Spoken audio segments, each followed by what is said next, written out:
So I have packed up the tent, woke up, watched the sunrise through the haze, and generally had a nice morning.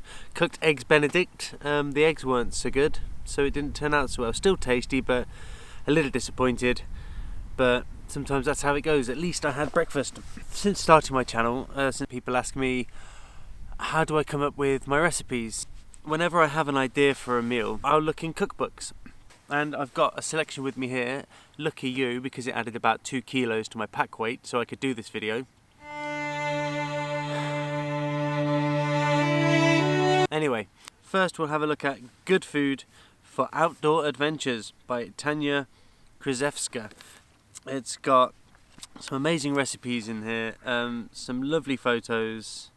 I like the layout of it. It's got serving size suggestions, cooking skill level 1, 2 or 3, the cooking time, how many calories you get from it, how much packed weight it is ready for the trail, which is really useful, and what it requires. And it tells you what you need to do at home and what you need to do on the trail and what you'll need in general.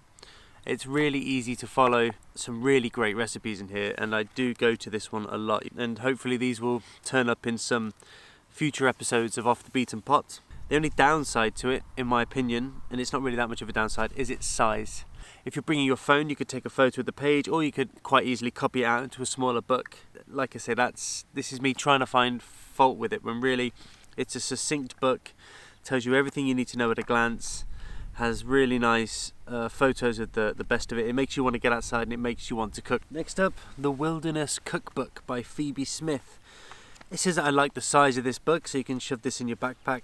It has got some great recipes in here, really great photography. I would say this is, out of all the books I have, this is probably my least useful. They've got a little bit about the place that they're visiting, and they've got what can be foraged there, and then they've got, so for this one, this is the mountain section. They've got breakfast, super porridge, or sausage and egg boats, lunch, dinner, snacks, dessert. So it is good like that, but for some reason I've just not been able to get into this book so much. The recipes are incredible, but for actual planning purposes I don't find it so useful, but I'm sure a lot of people would get on with it because it really is a well-written book. Next up, you might consider this a classic. This is the Trailside Cookbook. This is what's recommended when you buy a Trangia still. It's really good, it is really useful. It's got some great tips in. It's written by Don and Pam Philpott, so well done Don and Pam. This is quite an old book, relatively. It's got over 80 recipes in. Honey donuts, I mean, what? Come on. Really, just some really good ideas. It tells you how many servings each one makes, how much prep time, how much cooking time, what you need at camp and at home. So it tells you everything you need to do, and this one's a really good one for planning. Some of the methods are a little bit dated, but it is still available and well worth buying. So that is the Trailside Cookbook. Now this one's a bit of a shocker. As some of you know, I am, or have been, a professional sailor. And that has involved a lot of cooking in really rough weather. You do get, granted, you get a nicer burner than possibly you'd use outside. However, in horrible weather you want one pan or one pot. So this book, the Boaties Frypan Cookbook, is incredible. It's a Boaties Frypan is like a square frying pan. Everything in here basically is recipes to use in that. So you can, for one pan, you can have a camembert and bacon stir fry, or you can have ginger soy mackerel with crispy seaweed, turkey and winter vegetables in ale, smoked tofu croquettes with hoisin dressing, all cooked in one pan. So you can take everything from this book and apply it to cooking on the trail, and I think that that's quite amazing. But you'd have to look, I think you'd have to look in books like Good Food or Trailside Cookbook to get an idea of what you might switch out for dehydrated things, or what you might need to do to be a bit more trail specific. But this is really, really good because it's got some incredible recipes all for one pan. So that's the Boaties Frypan Cookbook by Carolyn Humphreys. Thank you, Carolyn. So the final book that I have that is specific to outdoors cooking, and it happens to be my favourite, is the Backpackers Cookbook by Dave Cowstick. This really is a great book. In it you have a breakdown of different types of stoves and fuels to use, what to take on a 3-day trip, a 5-day trip, a 7-day trip, and it is written by a guy that seems to have done everything all around the world. So he'll have not only a recipe but a little quip about where he ate said recipe. He's tried and tested all of these. He offers variants as well, and he'll tell you about what kind of hike he was on when he cooked this. I think that's really important when I cook in the outdoors. I remember the place as much as I remember the meal, and I think the two go together. It almost gives this tangible taste to the moment, and this guy really nails it. And it's so well put together. It's so simple. The size of it, it can go in your side pocket, in the brain of your backpack, even in your cook set. But he goes into an awful lot of detail without going too far.